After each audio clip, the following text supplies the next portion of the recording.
Masuk akal nggak sih? Mata kaki ketutupan kain masuk neraka? Pakai akal dong sayang. Pakai akal dong. Masa ketutupan mata kaki masuk neraka?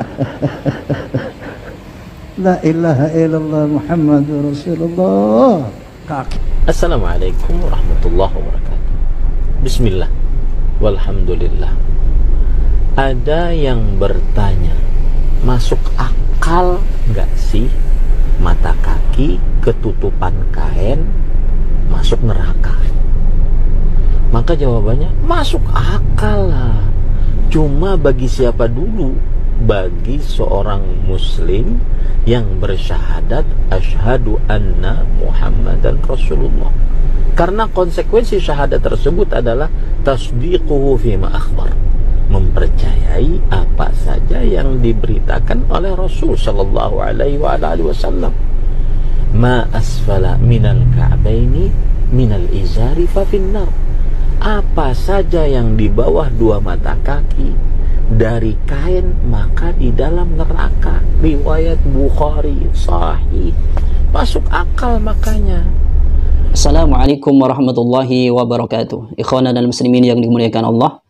Video tersebut adalah video dari salah satu Ustadz Wahabi yang menanggapi pernyataan dari Bang Haji Roma Irama. Ketika Bang Haji ini mengatakan, masuk akal enggak sih mata kaki yang ketutupan kain itu masuk neraka?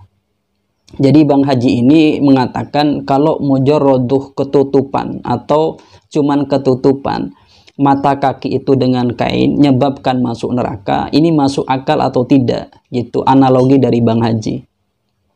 Kemudian oleh salah satu Ustadz Wahabi ini katakan itu masuk akal bagi seseorang yang man amana billahi wa man amana bi rasulillahi sallallahu alaihi wasallam. Dalam artian kalau orang muslim ya masuk akal itu bagi orang muslim.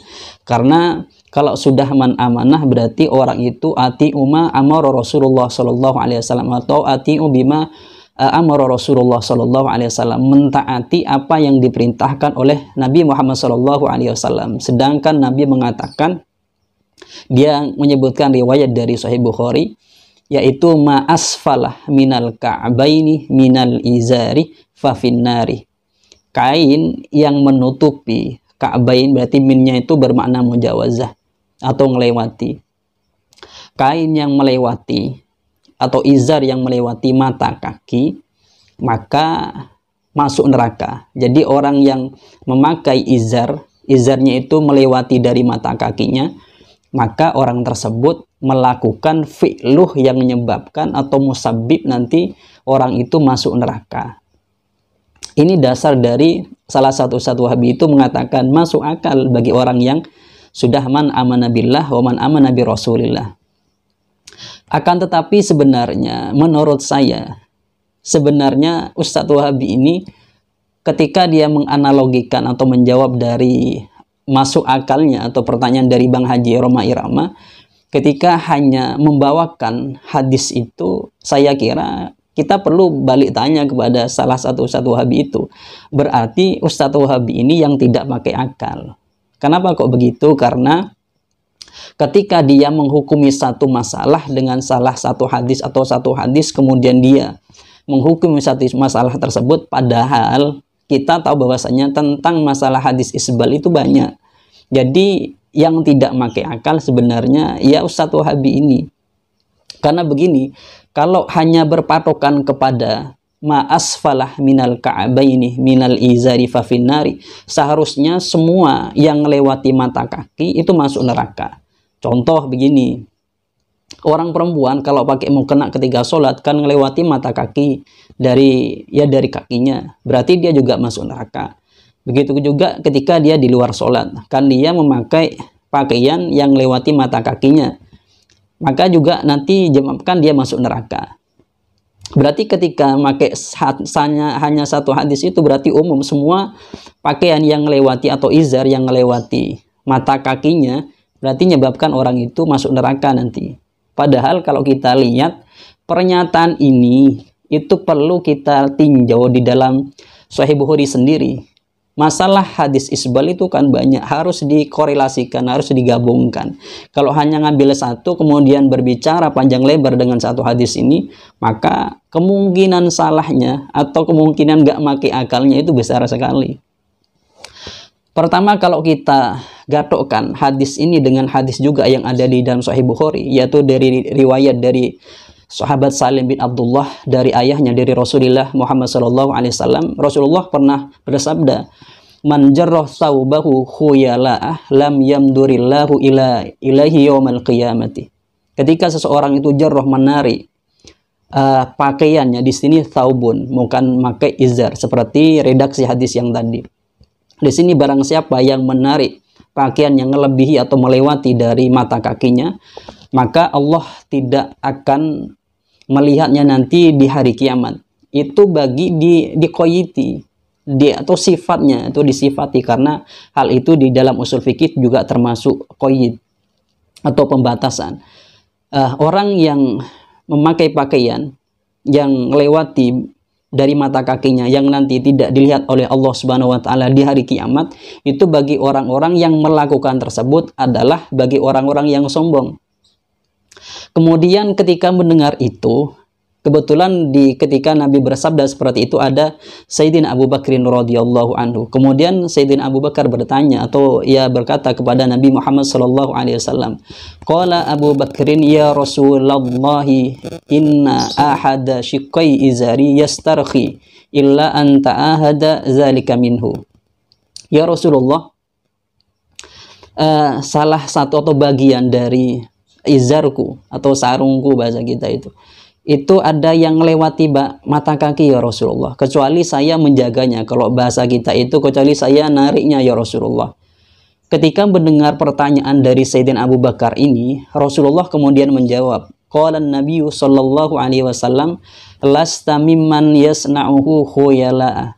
Sayyidina Abu Bakar atau Abu Bakar, kamu bukan termasuk orang yang melakukan tersebut karena sombong. Jadi hadis man jarra thawbahu khuyala'a ini adalah menjadi suatu muqayyid atau menjadi satu pembatas pada hadis ma asfalah minal ka'baini minal izari fa finnari. Jadi kalau kita melihat dua hadis ini ketika digabungkan, maka ketika melihat hadis yang tadi fa finnar atau ma asfalah minal ka'bain itu umum, maka kita akan melihat satu hadis juga yang maknanya khusus. Jadi kalau begitu, maka yang umum ini ditaksis atau dikoyiti atau dibatasi dengan hadis yang khusus. Jadi kalau kita melihat hadis ini saja dengan tanpa melihat perbedaan atau pendapat para ulama, ini sudah menunjukkan bahwasanya hadis ma asfala minal ka'bain ini dikoyiti atau dibatasi oleh hadis man jarrah thawbahu khuyala'a. Karena kalau tidak digunakan hadis ini, maka berarti ada satu dalil yang tidak terpakai. Padahal dalil itu oleh ulama itu dikorelasikan, digabungkan. Nanti diambil kesimpulan. Makanya ada istilah muqayyad ini, atau satu dalil yang muqayyad membatasi pada dalil yang mutlak atau yang mujmal. Jadi hadis ma asfala minal ka'baini minal izari fa finnar dibatasi dengan hadis man jarrah thawbahu khuyala'a. Jadi yang benar seperti itu, yang pakai akal seperti itu. Jadi kalau orang hanya pakai satu dalil kemudian dia menyimpulkan satu masalah dengan satu hadis itu, berarti orang itu enggak pakai akal. Kemudian kalau kita lihat di dalam kitab Fathul Bari. Di Fathul Bari ini dikatakan bahwasanya wahadal itlaq di dalam hadis ma asfala minal ka'bain. Wahadal itlaqu mahmulun ala ma waradahu min qaidil khuyala'i fa huwa alladhi warada fihi al-wa'idu bil ittifaq. Jadi memang hadis ma asfala minal ka'bain yang itlaq atau yang mutlak ini atau yang umum ini dibatasi dengan hadis yang man jarrah thawbahu khuyala'a. Jadi memang menurut Ibnu Hajar sendiri Al-Asqalani, siapa yang nggak ngerti beliau, siapa yang nggak ngakui kealimannya beliau ini gelarnya Al-Hafidh. Beliau katakan bahwasanya hadis ma asfala minal ka'bain dibatasi oleh hadis man jarrah thawbahu khuyala'a. Jadi kalau kita memakai logikanya para ulama, Tentu seseorang yang hanya memakai satu dalil atau hadis yang ma asfala minal ka'bain berarti yang nggak memakai akal itu. Jadi kesimpulannya hadis ma asfalah minal ka'bain itu dikoyiti atau dibatasi dengan hadis man jarra thawbahu khuyala'ah.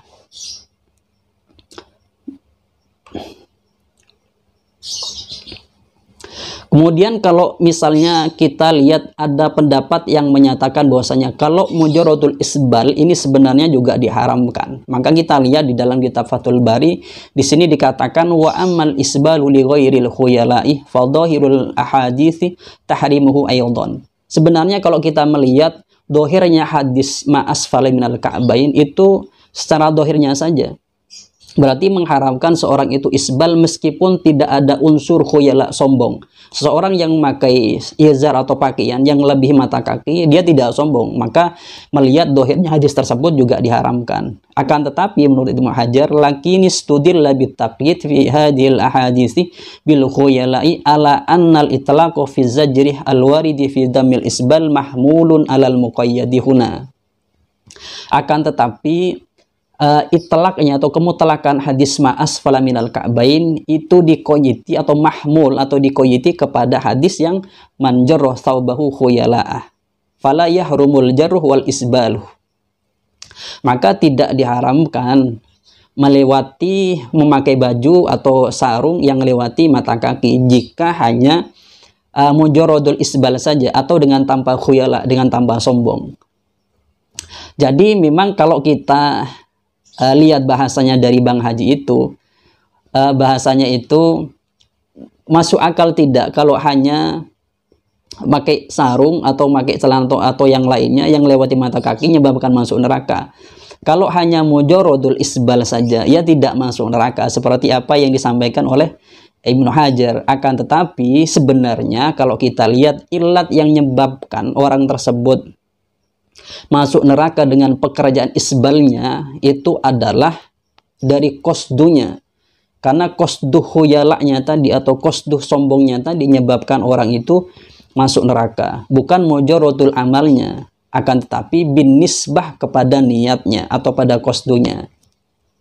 Jadi benar analoginya dari Bang Haji ini, kalau hanya mujarradul isbal saja tidak menyebabkan orang ini atau tidak mungkin orang ini akan masuk neraka. Akan tetapi kalau dia ada qasdul khuyala atau qasdul sombong baru menyebabkan masuk neraka.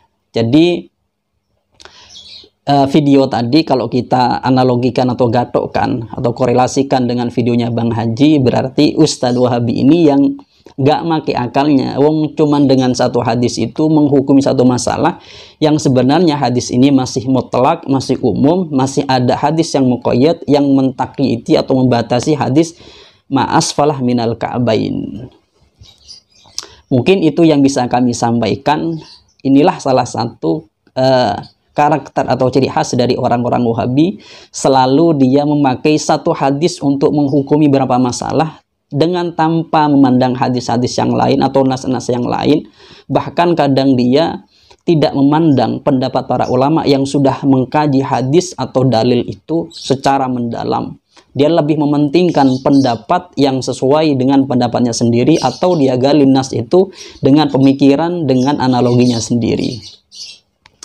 Dari kami, semoga ini bermanfaat. Assalamualaikum warahmatullahi wabarakatuh.